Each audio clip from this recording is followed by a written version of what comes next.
안녕하세요. 100% 국어입니다. 반갑습니다. 이번 시간에는 추론적 사고를 어떻게 길러야 되는지 알아보도록 하겠습니다. 이 강의는 사실 제가 너무나 아끼는 제 절친, 친구의 질문으로부터 시작된 것인데요. 추론 잘하는 법이 있어? 라는 질문입니다. 추론을 잘하려면 추론적 사고가 있어야겠죠. 그러면 추론적 사고는 어떻게 길러야 되는지에 대해서 알아보도록 하겠습니다. 세 가지로 구성된 강의입니다. 첫 번째, 추론적 사고는 무엇일까? 두 번째, 추론적 사고를 통해서 어떻게 읽어내는가? 그 예를 몇 가지 보여드릴 거고요. 마지막, 이 추론적 사고를 기르는 방법 4가지에 대해서 안내해 드릴 거예요. 이 강의를 통해서 여러분의 독해력에 많은 도움이 됐으면 합니다. 자, 그러면 들어가 보도록 하겠습니다. 고등 독서 교과서에는 추론적 읽기에 대해서 정의하고 있습니다. 추론적 읽기는 글에 직접 언급되지 않은 내용을 추측하면서 읽는 활동을 말한다. 자, 여기 이 문장에서의 포인트 가겠습니다. 직접 언급되지 않은 내용을 추측한다는 겁니다. 독자는 글에 드러난 정보를 근거로 삼아 글쓴이의 의도와 목적, 숨겨진 주제나 생략된 내용 등을 추론해낼 수 있어야 한다. 사실적 읽기가 글에 직접 드러난 내용과 구조를 파악하는 것이라면 추론적 읽기는 사실적 읽기를 토대로 글의 의미를 더 깊이 이해하는 것이다. 이렇게 나와 있는데요. 자, 포인트 다시 한번 잡아볼게요. 여러분, 글쓴이의 의도와 목적, 그리고 주제와 생략된 내용, 그러니까 직접 언급되지 않은 이런 것들을 읽어내는 겁니다. 그런데 한 가지 다른 포인트를 잡아볼 건데요. 드러난 정보가 있습니다. 이 직접 드러난 정보가 있는데 이게 바로 사실적 읽기예요. 그래서 사실은요, 읽기가 사고가 총 4가지가 있습니다. 이 4가지를 모두 우리 수능 국어에서는 반영하고 있는데요. 그 첫 번째가 바로 사실적 읽기입니다. 사실적 읽기란 여기 나와 있는 대로 직접 드러나 있는 내용입니다. 이거를 저는 명시적이란 말 한번 써서 설명해 볼게요. 명시할 때 명자가 밝을 명자입니다. 시는 보일시. 그러니까 분명하게 보여주는 정보를 읽어내는 것이 사실적 읽기라고 이해하시면 됩니다. 그래서 어떤 한 편의 글을 읽을 때 분명하게 드러난 정보, 그 중에서도 좀 중심 문장, 뒷받침 문장 이렇게 읽어내는 것, 그리고 이 글의 구조를 읽어내는 것, 이런 것들이 사실적 읽기예요. 그런데 추론적 읽기는 거기서 더 나아갑니다. 드러나지 않은 걸 읽어내는 거죠. 그래서 추론적 읽기 또는 추론적 사고, 이렇게도 얘기할 수 있는데요.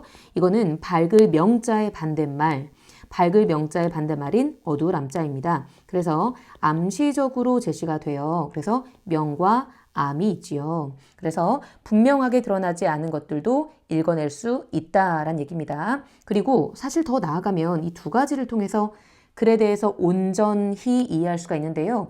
그 다음에는 그 온전히 이해한 걸 바탕으로 비판적 읽기를 해보는 겁니다.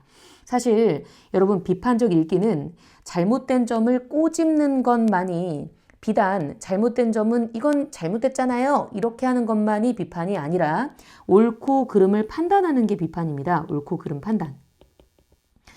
자, 그리고 더 나아가서 창의적 읽기를 할 수 있는 거죠. 새로운 생각을 해볼 수 있는 겁니다. 이 4가지 읽기에 따른 4가지 사고가 수능 국어에 거의 그대로 반영이 됩니다. 비문학 지문이 나오고 대개 첫 번째 질문은 사실적 읽기, 두 번째는 추론적 읽기, 그 다음 비판적 창의적 읽기까지 나아갈 수 있도록 문제가 구성되어 있습니다. 그러니까 우리가 오늘 하는 얘기는요, 사실 추론적 읽기에 대한 얘기긴 하지만 이거 이 4가지가 모두 따로 작동하는 게 아니라 읽기 과정에서 총체적으로 이루어지는 활동임을 여러분이 이해해 주셨으면 좋겠어요. 그리고 추론이란 보이지 않는 거잖아요. 보이지 않는 거지만 여러분 잘 보시면 그 보이는 걸 바탕으로 보이지 않는 걸 읽어낼 수가 있어요. 비단 글에만 국한하지 말고 이런 생각을 해봅시다. 좋아하는 사람의 얼굴을 가만히 보세요. 청소년들 같은 경우 부모님의 얼굴, 친구의 얼굴 가만히 보세요. 그러면 그 사람의 표정은 분명히 드러나죠. 하지만 그 사람의 심리, 태도 드러나지 않습니다. 하지만 그 표정을 잘 보면 그 표정에서 단서를 얻어서 알 수가 있죠. 사실 화법 이론에도 있는데요. 인상을 쓰면서 미안해 라고 말합니다. 인상을 쓰면서 미안해 라고 말합니다. 어떻습니까? 그 분명하게 드러난 말은 미안해잖아요. 하지만 이 표정을 통해서 우리가 짐작할 수가 있죠. 드러난 걸 단서로 해서 우리가 읽어낼 수 있어요. 미안하지 않은 거죠. 그 심리와 태도. 그래서 미안한 마음은 정말 미안한 표정과 그 몸짓을 보여야 되지 않습니까? 이렇게 추론은 우리의 실생활과 이렇게 동떨어진 얘기가 아닙니다. 읽기가 우리의 생활과 동떨어진 게 아니에요. 여러분이 매일매일 살아가는 와중에도 분명히 보이는 게 있고요. 보이지 않는 게 있는데 그 분명하게 보이는 걸 단서 삼아서 보이지 않는 걸 읽어낼 수가 있습니다. 한번 연습해 보겠습니다. 두 번째 단계, 예, 적용해 보자는 거예요. 제가 좀 다양한 예를 준비하려고 해봤는데요. 일단 소설, 그리고 비문학, 시까지 추론적 읽기 어떻게 해내는지 한번 보도록 하겠습니다. 먼저 사랑손님과 어머니라는 소설의 꽃 사건입니다. 일단 지문 그대로 보시겠습니다. 응, 이 꽃 저 사랑 아저씨가 엄마 갖다 주라고 줘. 네, 놀라셨나요? 죄송합니다. 네, 6살입니다. 오키는 6살이기 때문에 제가 이렇게 읽은 거예요. 이 소설에 제가 한 토막을 가져왔기 때문에 이 앞에 생략한 부분을 말씀드려야 될 것 같아요. 네, 6살 난 오키. 그리고 우리 집에서 하숙하시는 학교 선생님인 사랑 아저씨가 엄마 갖다 주라고 줬다라고 6살 오키가 엄마에게 얘기하고 있는 상황은 사실적 읽기로 읽어낼 수가 있어요. 엄마한테 오키가 말을 하고 있다. 이거는 분명하게 드러난 사실적 읽기. 좀 더 볼게요. 하고 불쑥 말했습니다. 그런 거짓말이 어디서 툭 튀어나왔는지 나도 모르지요. 자, 사실적 읽기 가능하죠? 오키는 지금 거짓말을 하고 있어요. 자기도 모르게 한 거예요. 꽃을 들고 냄새를 맡고 있던 어머니는 내 말이 끝나기가 무섭게 무엇에 몹시 놀란 사람처럼 화닥닥 하였습니다. 그리고는 금시에 어머니 얼굴이 그 꽃보다도 더 빨갛게 되었습니다. 그 꽃을 든 어머니 손가락이 파르르 떠는 것을 나는 보았습니다. 어머니는 무슨 무서운 것을 생각하는 듯이 방안을 휘 한번 둘러보시더니 오키야, 그런 거 받아오면 안 돼. 하고 말하는 목소리는 몹시 떨렸습니다. 자, 여러분, 사실적 읽기는 어머니가 꽃을 받아들고서 얼굴이 빨개졌다. 그리고 목소리가 몹시 떨렸다. 그리고 지금 방 안에 있는 거거든요. 방 안에 있는데도 불구하고 손가락이 파르르 떠는 것뿐만 아니라 방 안을 휘 둘러보십니다. 그쵸? 주위에 지켜볼 사람이 없는 것 같은데 주위 시선을 의식이라도 하는 것처럼 방 안을 둘러보는 것까지가 사실적 읽기죠. 그럼 좀 더 가볼게요. 나는 꽃을 그렇게도 좋아하는 어머니가 이 꽃을 받고 그처럼 성을 낼 줄은 참으로 뜻밖이었습니다. 여러분, 성은 화입니다. 그럼 사실적 읽기는 오키는 어머니가 지금 화를 낸다고 생각하죠. 오키가 어머니에게 건넨 것은 꽃입니다. 그리고 오키 생각에 엄마는 지금 화를 내고 있다라고 생각을 합니다. 그런데 여기서 추론적 읽기가 필요하죠. 엄마는 정말 화를 내고 있을까? 6살 난 오키의 입장에서는 어머니가 화를 내는 것 같지만 말이죠. 좀 더 읽어볼게요. 어머니가 그렇게도 성을 내는 것을 보니까 그 꽃을 내가 가져왔다고 그러지 않고 아저씨가 주더라고 거짓말을 그러니까 아저씨가 주더라 거짓말한 것이 참 잘 되었다고 나는 속으로 생각했습니다. 이렇게 하는 거죠. 어머니가 성을 내는 까닭을 나는 잘 모르지만 여러분이 이걸 읽어내셔야 돼요. 뭐를요? 어머니가 성을 내는 이 까닭을 여러분이 추론으로 읽어내셔야만 됩니다. 좀 더 읽어볼게요. 일단 모르지만 하여튼 성을 낼 바에는 내게 내는 것보다 아저씨에게 내는 것이 내게는 나았기 때문입니다. 그러니까 오키 입장에서는 어머니가 오키에게 성을 내는 게 아니라 아저씨에게 성을 낸다라고 생각을 하는 겁니다. 한참 있더니 어머니는 나를 방 안에 데리고 들어와서 오키야, 너 이 꽃 이 얘기 아무 보고도 하지 마라, 응? 하고 타일러 주었습니다. 나는 응 하고 대답하면서 고개를 여러 번 까닥까닥 했습니다. 어머니가 그 꽃을 곧 내버릴 줄로 나는 생각했습니다마는 내버리지 않고 꽃병에 꽂아서 풍금 위에 놓아두었습니다. 아마 퍽 여러 밤 자도록 그 꽃은 거기 놓여 있어서 마지막에는 시들었습니다. 꽃이 다 시들자 어머니는 가위로 그 대는 잘라버리고 꽃만은 찬송과 갈피에 곱게 끼워두었습니다. 자, 그러면 이렇게만 나와 있어요. 어머니가 꽃을 꽃병에 꽂아두었다. 꽃을 오래도록 두었다. 꽃이 시들자 그 꽃만은 찬송과 갈피에 곱게 끼워두었다까지가 사실적 읽기입니다. 오키가 어머니에게 꽃을 주었는데 어머니가 꽃을 소중히 간직했다까지가 사실적 읽기입니다. 그런데 좀 더 가면요. 이제 추론을 좀 해보자고요.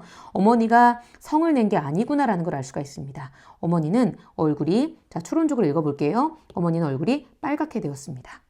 그리고 그 무서운 걸 생각하는 듯이라고 했는데 이 소설이 1930년대에 지어졌다라는 걸 생각한다면, 즉 여성의 재혼인 재가에 대해서 부정적으로 생각했던 사람들이 있었다는 걸 생각한다면, 또 이 어머니가 과부여서 아주 어린 나이인 20대에 오키를 낳고서 과부가 되었고, 사실은 오키는 아빠를 모릅니다. 왜냐하면 오키가 엄마 뱃속에 있을 때 아빠가 돌아가셨기 때문에. 그런 걸 안다면 이때 이 무서운 것이란 그 사회적인 시선이라는 걸 알 수가 있어요. 그리고 엄마는 화가 난 게 아니라 당황을 한 겁니다. 그죠? 당황을 한 거죠. 그리고 그 당시에 사회적인 어떤 제약에 대해서 생각을 하는 겁니다. 하지만 이 꽃을 곱게 간직하는 이 모습을 통해서 어머니는 아저씨에 대해서 호감을 가지고 있음을 알 수가 있습니다. 이게 추론적으로 읽어낼 수 있는 것들이에요. 그래서 여러분이 소설을 읽으실 때 서술자의 서술, 그리고 등장인물의 말, 그리고 행동, 이런 것들은 직접 제시가 됩니다. 그런데 이 직접 명시되어 있는 정보를 기반 삼아서 암시적인 정보, 서술자의 심리 뿐만 아니라 인물의 심리요. 서술자의 심리는 직접 제시될 수도 있어요. 정정할게요. 서술자의 심리가 아니라 인물의 심리, 그리고 인물의 태도, 이런 것들. 그리고 이걸 바탕으로 한 주제.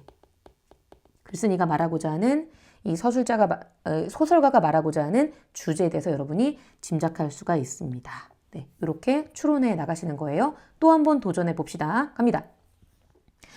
이번에는 살아있는 한국사 교과서의 한 구절입니다. 이번에 우리가 독서논술 시간에 활동했던 건데요. 한번 보도록 할게요. 아래는 당시 집권층이었던 최충헌의 사노비, 고려 후기죠. 사노비, 만적의 말입니다. 노비입니다. 어떤 사상이 전제되어 있는지 한번 추론해 보십시다. 갑시다. 왕이나 귀족, 장수와 재상의 씨가 따로 있지 않다. 때가 오면 아무나 할 수 있는 것이다. 우리라고 해서 어찌 힘든 일에 시달리고 채찍질 아래에서 고생만 하고 지내야겠는가? 자, 이 부분입니다. 사실 홍길동전하고도 관련 지어서 볼 수도 있어요. 비슷한 구절이 나오거든요.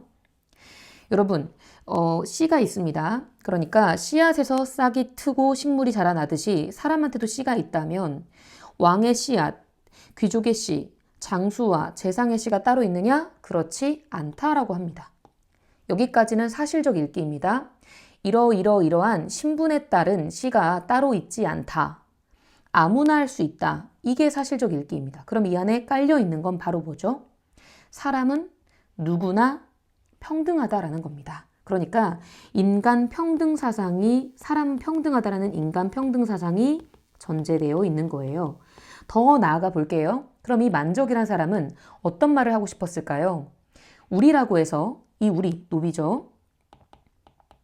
어찌 힘든 일에 시달리고 채찍질 아래에서 고생만 하고 지내야겠는가? 두 가지를 추론해 봅시다. 첫째, 그 당시의 노비들은, 고려 후기의 노비들은, 이 무신 정권의 노비들은 힘든 일에 시달리고 채찍질 아래에서 고생을 했다. 이게 첫 번째 추론입니다. 당시 고려 후기의 노비들은, 들고 일어났던 이 노비들은 힘든 일에 시달리고 채찍질 아래에서 고생을 해야만 했다.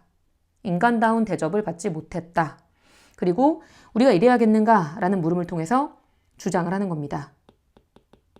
자신들이 받고 있는 이러한 억압, 핍박에 대해서 그 부당성을 주장하고 있는 겁니다. 알겠죠? 이런 식으로 추론해 나가시면 돼요. 자, 그리고 다음. 이번에는 시에 도전해 봅시다. 제목은 풀잎에도 상처가 있다입니다. 그런데 풀잎에도라고 했네요. 도. 그냥 읽으면 풀잎에도 상처가 있나 봐 인데요. 내용을 보시죠. 풀잎에도 상처가 있다. 꽃잎에도 상처가 있다. 너와 함께 걸었던 들길을 걸으면, 들길에 앉아 저녁 노를 바라보면 상처 많은 꽃잎들이 손을 흔든다. 상처 많은 꽃잎들이 가장 향기롭다.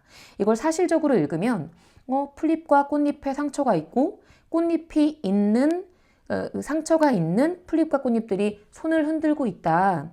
향기롭다. 딱 그 정도잖아요. 근데 조금 더 나아가면 나아가면 풀잎의 도라고 했고 꽃잎의 도라고 했으니까 풀잎과 꽃잎 같은 작은 존재의 도 상처가 있구나라는 걸 알 수 있고요. 여기 앞에 뭐가 숨겨져 있습니다. 왜냐하면 우리가 뭐 먹을 때도 나도 그거 먹을래 할 때 나 떡볶이 먹을래 하면 나도 먹을래 이렇게 하잖아요. 그러니까 앞에 사람의 상처를 얘기하는 게 아니겠느냐 이렇게.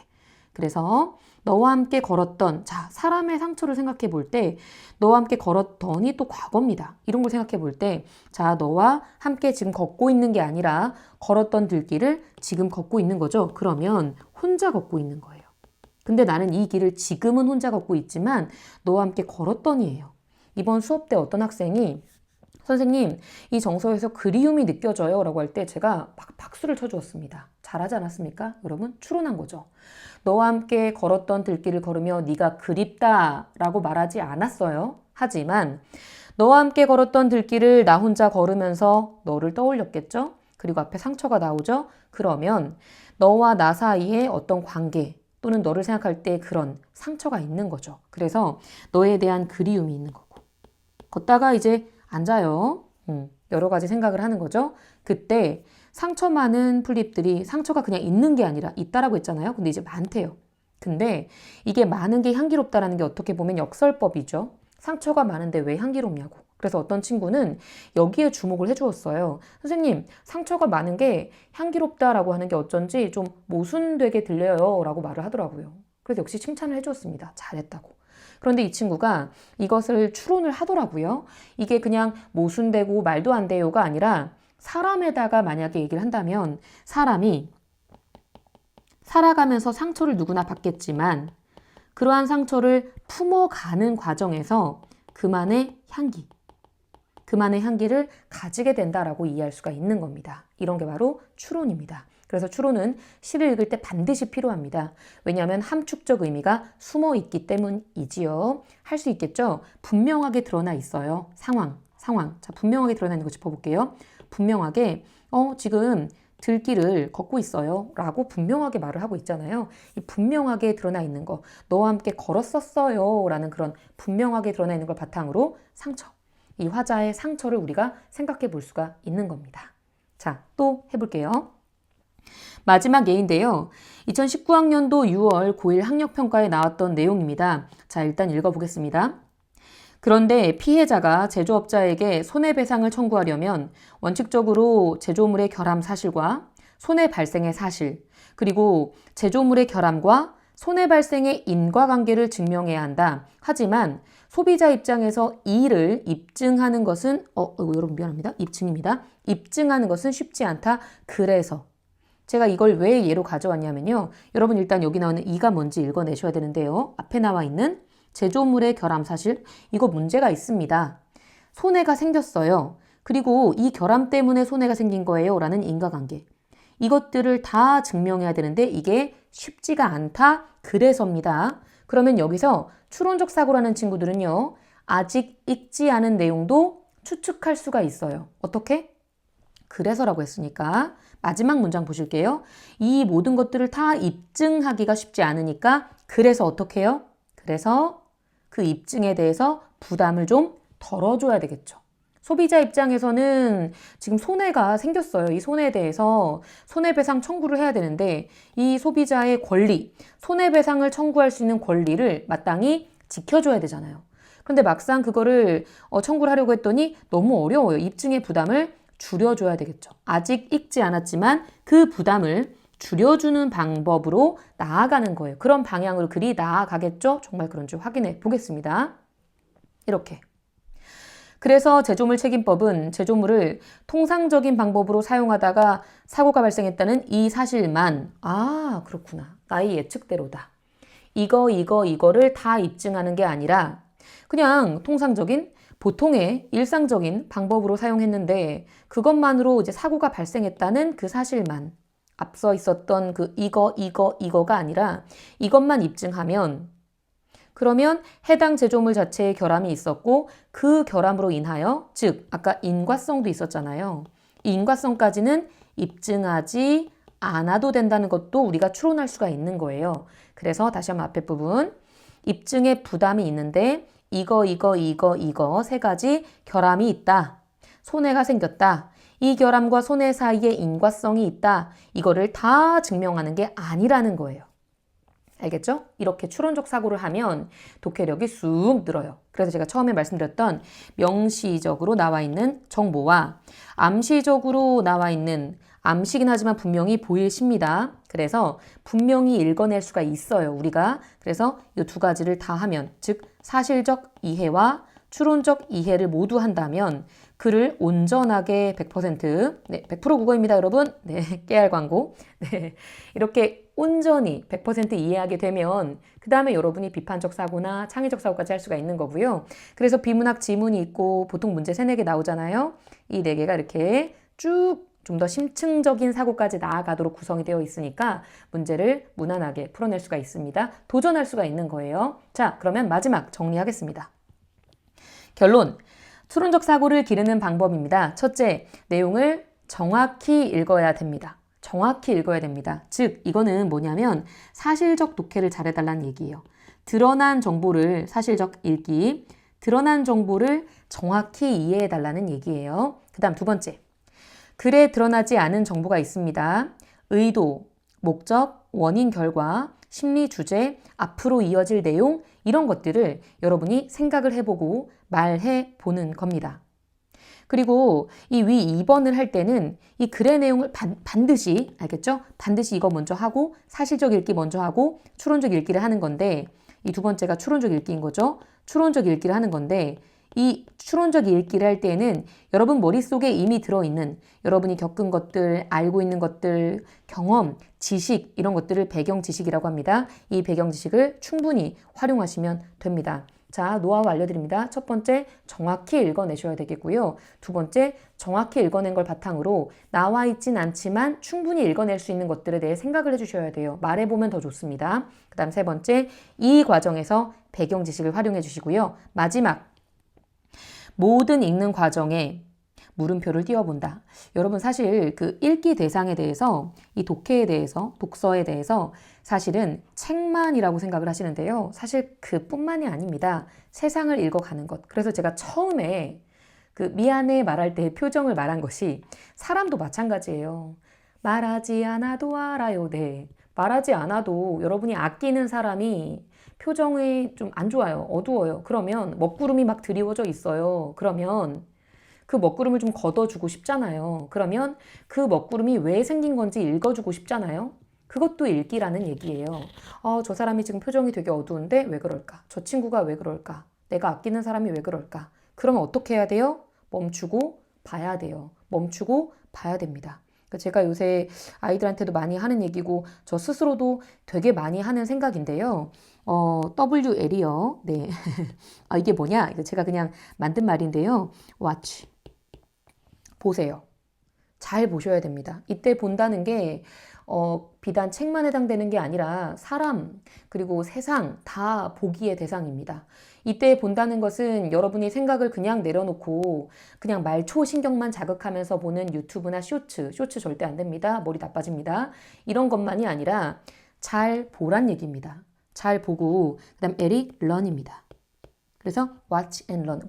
보고 배웠으면 좋겠어요. 그래서 보고 무슨 말을 하는가라고 좀 배워낸다고. 그래서 여러분 자신이 그릇이라 생각하시고 이 그릇에 담아낸다고 생각을 했으면 그럼 그 과정에서 추론적 사고는 당연히 길러진다라고 보고요. 평소에 생각할 때 왜 그럴까 하고 꼭 읽어내 주셨으면 좋겠어요. 그리고 사실 제 친구를 위해서 좀 더 얘기하자면 만약에 이걸 학부모님께서 보고 계시다면 혹시 어린 자녀분이 있으시다면 부탁드립니다만 그 초등학교 고학년 때까지는 반드시 책을 같이 읽어주세요. 같이 읽어주세요. 잠자리 독서로 같이 읽어주세요. 그래서 책장을 넘기기 전에 무슨 일이 벌어졌는지 얘 마음이 어떨 것 같아? 심리를 읽어내는 거죠. 추론이죠.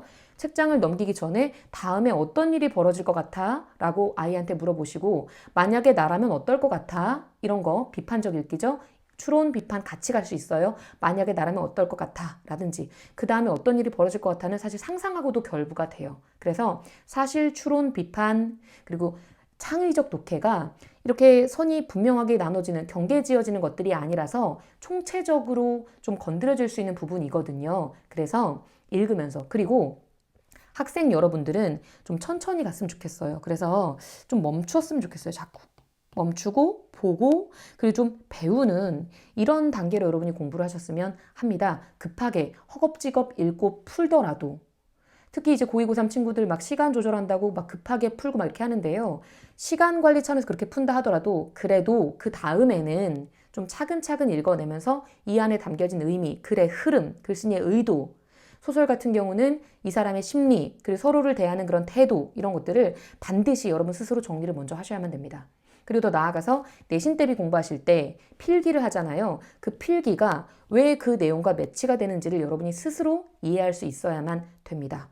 네, 지금은 뭐 순화된 말이에요. 이해로. 근데 납득이란 단어가 있죠. 이게 이해로 순화가 되긴 했습니다만, 네, 납득이란 단어. 정말 받아들일 수 있도록 여러분이 스스로 이해하셔야만 됩니다. 그래서 한 편의 글이 있을 때, 이 글이 책이 됐든, 책 속의 글이 됐든, 아니면 세상이 됐든, 여러분이 매일같이 마주하는 사람이 됐든, 여러분이 읽어내실 때, 이렇게 작은 여러분이 돼서 이렇게 읽어내는 게 아니라 여러분이 당당하게 이렇게 읽어내시기를 바랍니다. 그러면 여러분 그 전전두엽에 있는 신경회로가 굉장히 많이 활성화가 될 거예요. 자꾸 써먹으셔야 돼요. 그래서 부모님과 함께 읽는 경우라면 서로 상호작용을 통해서 자꾸 이런 식으로 물음표를 띄워주시고요. 그래서 이 물음표를 느낌표로 자꾸 바꿔주시고요. 이걸 혼자 공부하는 성숙된 학생의 경우라면 중고등학생들의 경우라면 스스로 물음표를 자꾸 띄우고 이 인물은 왜 이러는 걸까? 이 글은 도대체 무슨 말을 하는 걸까? 이걸 반드시 느낌표로 바꿔주세요. 그래서 물음표를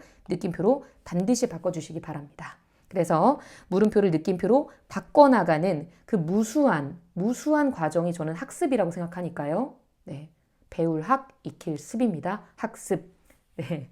그래서 이 100% 국어는 사실 그런 걸 지향하고요. 100% 국어만이 아니라 대부분의 학생들이 이런 방식으로 공부하기를 바랍니다. 네, 여기까지 들어주셔서 감사드리고요. 여러분의 어떤 어떻게 보면 지루하고 어려운 지난한 학습의 과정이지만 방법을 알면 꽤 흥미로울 겁니다. 그 흥미로운 공부에 좀 도움이 되기를 바랍니다. 수고하셨습니다.